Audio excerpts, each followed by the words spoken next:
तो सभी ऊर्जापुंज जिज्ञासु विद्यार्थियों को प्रणाम।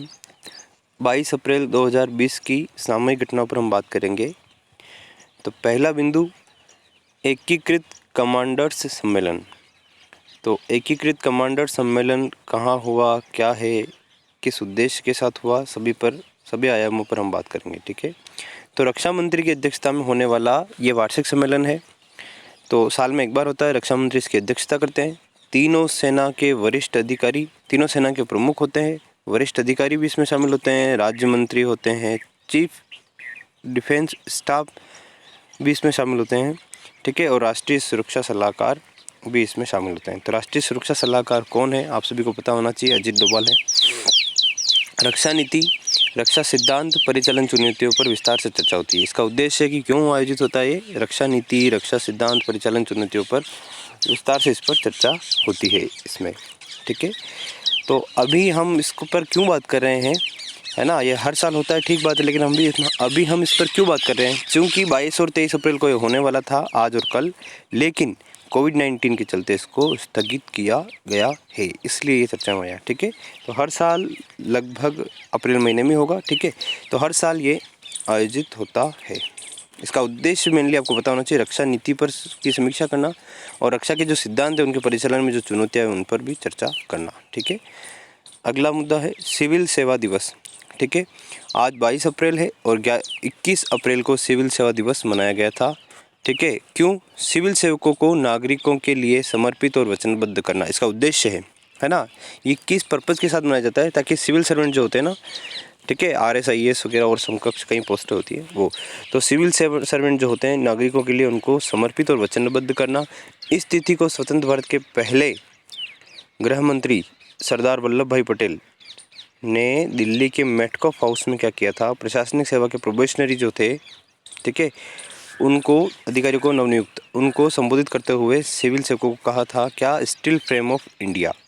ठीक है। और कहीं ना कहीं सरदार वल्लभ भाई पटेल, ये 21 अप्रैल 1947 को उन्होंने ऐसा किया था। सरदार वल्लभ भाई पटेल का सपना था एक मजबूत प्रशासनिक तंत्र, ठीक है, भारत में अस्तित्व में आए। तो ये इस तारीख को यादगार बनाने के लिए 21 अप्रैल को ही ये सिविल सेवा दिवस मनाया जाता है। पहली बार जो है इसे 2006 में मनाया गया। हमें सभी बातों को नहीं रटनी है, लेकिन आपको मेनली ये पता होना चाहिए क्या सर हम इस पूरे जो आपने आर्टिकल लिखा है इसको याद करें, नहीं, आपको मेनली पता होना चाहिए 21 अप्रैल को सिविल सेवा दिवस मनाया जाता है। बाकी कहानी सुनिए क्यों मनाया जाता है। ठीक है। वाकई में इसको समझने और मानस में एक समझ बनानी है। ठीक है। तो ये सारा जो विवरण है समझ बनाने के लिए है, इनके माध्यम से ही चीज़ें याद रहती है। जैसे ही आप इनको याद करने के उद्देश्य से देखेंगे, निरस्ता आ जाएगी, बोर हो गए, माथा चढ़ेगा, मुंह खराब हो जाएगा। ठीक है। तो कृपया अपना मुंह सही करिए, मुस्कुरा दीजिए, इतना आपको रटना नहीं है, केवल और केवल एक समझ बनाने के लिए इसको समझना है। ठीक है। तो भारत में सिविल सेवा की नींव, हाँ, इनको थोड़ा ध्यान लीजिए, ये पॉइंट जो है वाकई में थोड़ा महत्वपूर्ण है हमारे लिए परीक्षा की दृष्टि से भी। भारत में सिविल सेवा की नींव रखी थी वॉरेन हेस्टिंग ने।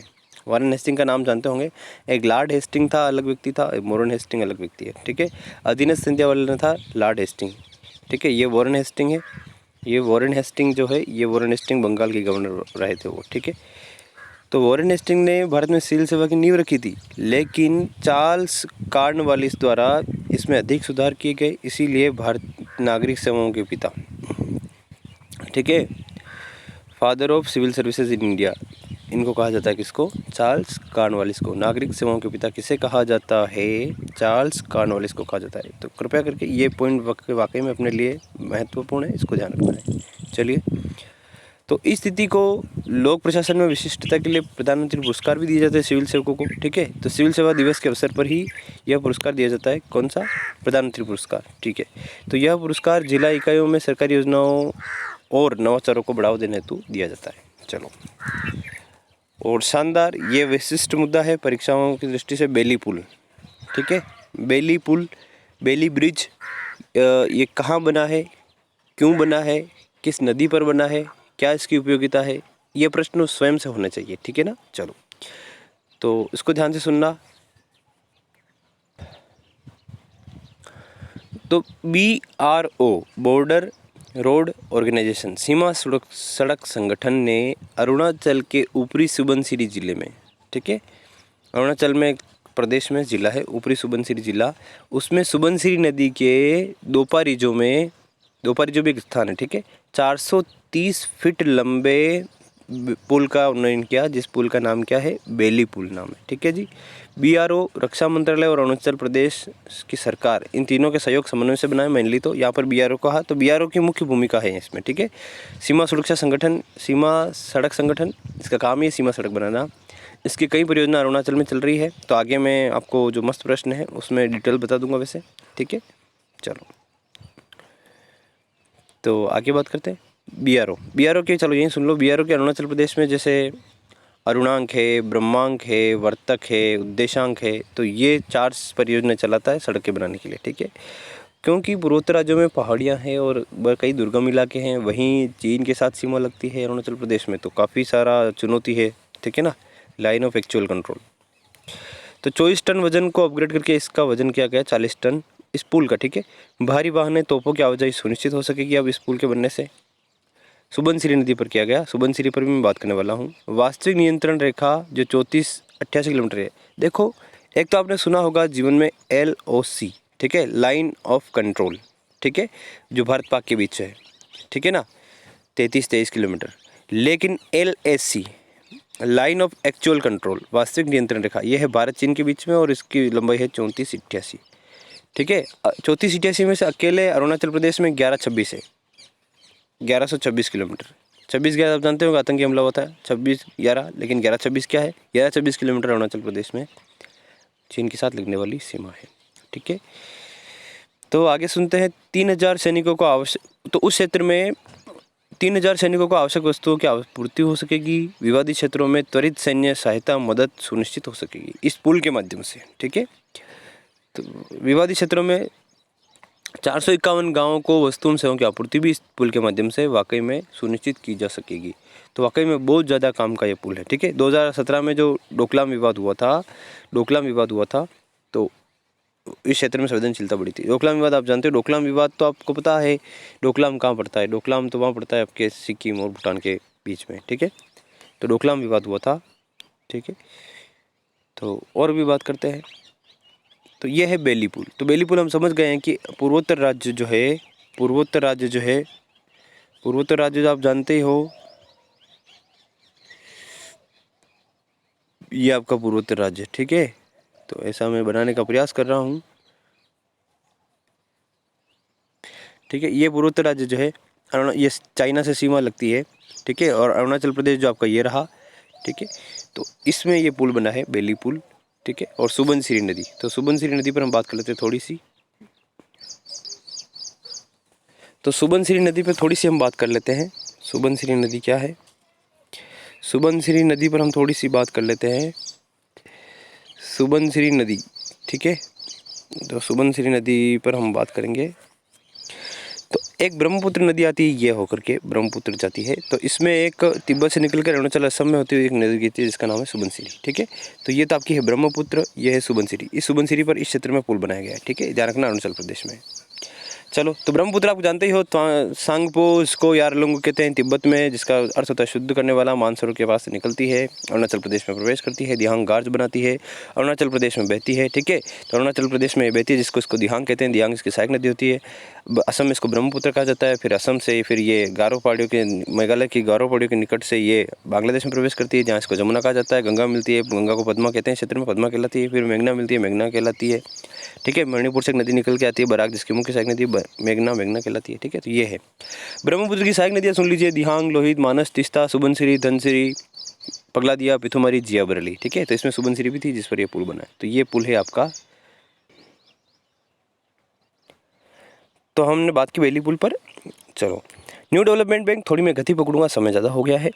20 अप्रैल को केंद्रीय वित्त मंत्री दिल्ली में, केंद्रीय वित्त मंत्री जो निर्मला सीतारमण है हमारी, ठीक है, तो उन्होंने दिल्ली में वीडियो कॉन्फ्रेंसिंग के माध्यम से NBD न्यू डेवलपमेंट बैंक के बोर्ड ऑफ गवर्नर्स की बैठक में भाग लिया, ठीक है।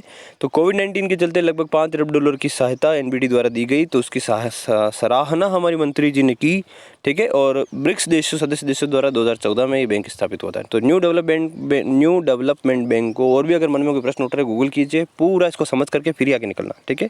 चलो, तो कई चीज़ें तो होती है, मुझे भी इसमें और जानकारी लेनी चाहिए थी वाकई में, लेकिन समय सीमा इतनी हो जाती है, 2 घंटे इसको बनाने में मुझे लग जाते हैं। ठीक है, तो कई चीज़ें मैं भी नहीं कर पाता।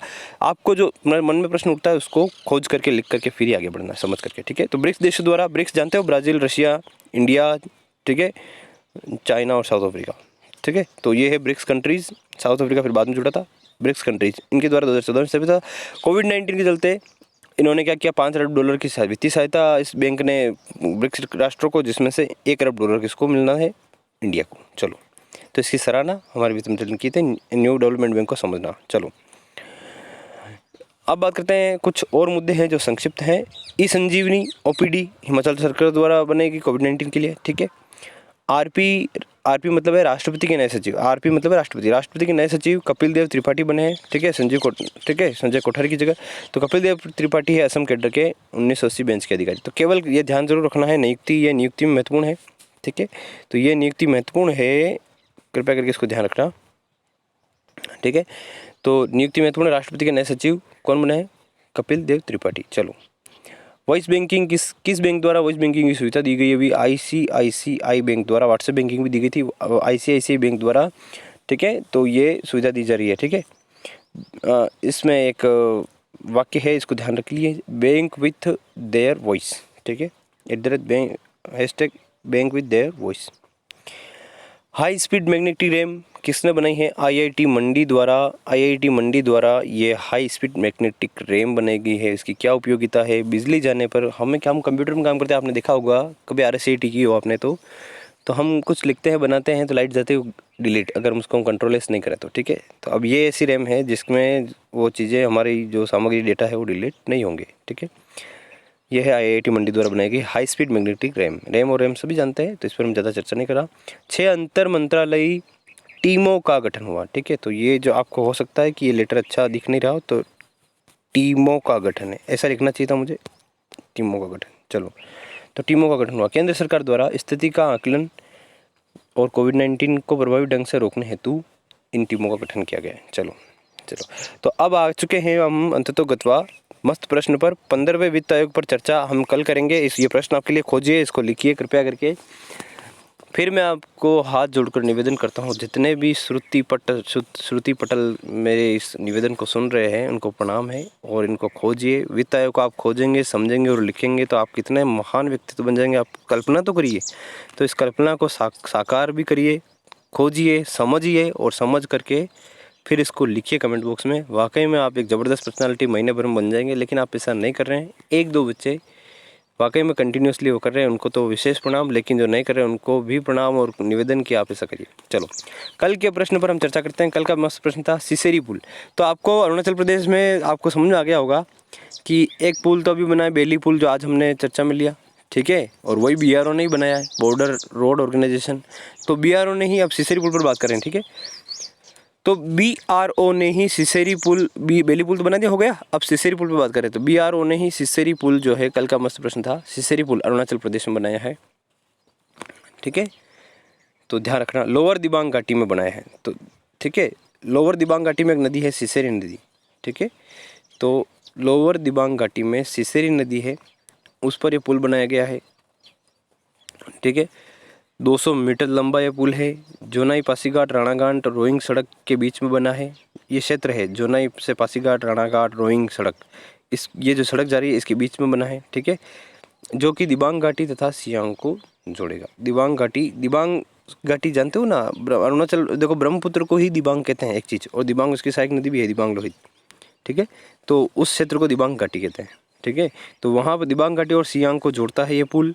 इस पुल के बन जाने से पासीघाट से रोइंग जाने का जो सफ़र था, पासीघाट से रोइंग जाने का सफ़र, वो था हमारा लगभग जितना भी था 5 घंटे की उसमें कमी आ गई है। ठीक है ना, तो बहुत ज़बरदस्त है। 5 घंटे में व्यक्ति बहुत ज़्यादा कुछ कर सकता है। तो इससे क्या होगा कि त्वरित पहुंच उन दुर्गम क्षेत्रों में हो सकेगी। ठीक है, सिसेरी नदी पर बने इस पुल से अरुणाचल प्रदेश में मजबूत अवसंरचना और भारत का दक्षिण पूर्वी एशियाई देशों के साथ संपर्क बढ़ेगा। दक्षिण पूर्वी एशियाई देशों, तो भारत का दक्षिण पूर्वी, देखो यहाँ पर ये गलियारा बहुत सकड़ा है, आपको पता होगा। ठीक है, तो यहाँ से ज़्यादा पहुँच बन नहीं पाती है। ठीक है ना, तो एक चीज़ यही है। तो दक्षिण पूर्वी एशियाई देशों से, चलो इसको अभी मत देखना, दक्षिण पूर्वी एशियाई देशों से भारत का जो संपर्क बढ़ सकेगा। म्यांमार है, लाओस है, वियतनाम है, थाईलैंड है, कंबोडिया है, ठीक है। तो फिर जानते हो आप लोग इतना, तो फिर इंडोनेशिया वगैरह, ये सारा चीज़ें हैं। तो ये ध्यान रखना। तो दक्षिण पूर्वी एशियाई देशों के साथ भारत की पहुँच, तो एक्ट ईस्ट पॉलिसी वगैरह कई सारी चीज़ें इंटरनेशनल रिलेशन में, तो मैं वहाँ पर मुझे चीज़ें याद है कि मैं भूल जाऊँगा। और तो फिलहाल हम हमारी चर्चा को सिसेरी पुल पर लाते हैं। तो सिसेरी पुल के माध्यम से दक्षिण पूर्वी एशियाई देशों के मध्य संपर्क बढ़ेगा। इसकी महत्ता को समझिए, सामरिक महत्व को भी इसका समझिए कि ये पुल किस लिए इंपॉर्टेंट है भारत के लिए, ठीक है। तो अरुणाचल प्रदेश, ये जो हमारा हिस्सा है अरुणाचल प्रदेश, ठीक है, तो काफ़ी महत्व का है, काफ़ी महत्व का ये हो जाता है। क्यों? क्योंकि यहाँ पर चाइना का जो है, चाइना का हस्तक्षेप बहुत ज़्यादा, ठीक है। ये अरुणाचल प्रदेश है, भूटान आ गया, ठीक है। तो यहाँ पर चाइनीज़ हस्तक्षेप बहुत ज़्यादा, और चाइनीज़, क्योंकि यहाँ पर जो लोग हैं वो मंगोल प्रजाति जैसे ही दिखते हैं, और चाइना से बहुत काफ़ी ज़्यादा साम्यता इनमें, साम्य इसमें है, चाइना से इसमें काफ़ी साम्य इसमें है। और अरुणाचल प्रदेश का तवांग जो है, उस पर ये डायरेक्टली इस पर दावा करते हैं कि तवांग पे हमारा अधिकार है, ठीक है। तवांग पे हमने काफ़ी पहले चर्चा भी की थी, ठीक है। चलो, तो यही बात है कि ये पुल जो बन रहे हैं, तो आपको मैंने बताया कि BRO, बॉर्डर रोड ऑर्गेनाइजेशन, उसकी उद्देश्यांक, अरुणांक, वर्तक, ठीक है, और ब्रह्मांक परियोजना के तहत ये बना है। सिसेरी पुल किस परियोजना के तहत बना है? ब्रह्मांक। ये 4 परियोजनाएं BRO चला रहा है अरुणाचल प्रदेश में, ठीक है। ब्रह्मांक परियोजना के तहत ये बना है। चलो, इस पुल को धौला सदिया पुल के जरिए तिनसुकिया से संपर्क हो जाएगा। और देखो, ये जो समय बोल रहा हूँ ना, आपके लिए वाकई में नीरस चीज़ें हैं, जब तक इसको आप मैप के माध्यम से नहीं देखोगे। तो सिसेरी पुल को मैप के माध्यम से देखिए, ठीक है, तो ही चीज़ें मस्त लगेगी। बाकी जो केवल कहानी सुनने से इसमें कोई मतलब नहीं, ये पूरा ज्योग्राफी का मैटर है। तो सिसेरी पुल को जितना सुना उसको लिख लीजिए, प्लस इसमें ज़्यादा बेहतर समझ बनाने के लिए इसको गूगल करिए, ठीक है, और मैप और इमेज के माध्यम से इसको देखिए, ठीक है ना। धौला सदिया पुल के जरिए तिनसुकिया से संपर्क हो जाएगा इससे, और इस पुल को सीमा सड़क संगठन की परियोजना ब्रह्मांक के तहत बना गया, सारी चीज़ें, ठीक है। तो इसको और अच्छे से देखिए, गूगल करके देखिए इमेज के माध्यम से, ठीक है। और कल का प्रश्न आपका मस्त प्रश्न, 15वें वित्त आयोग पर चर्चा। Thank you.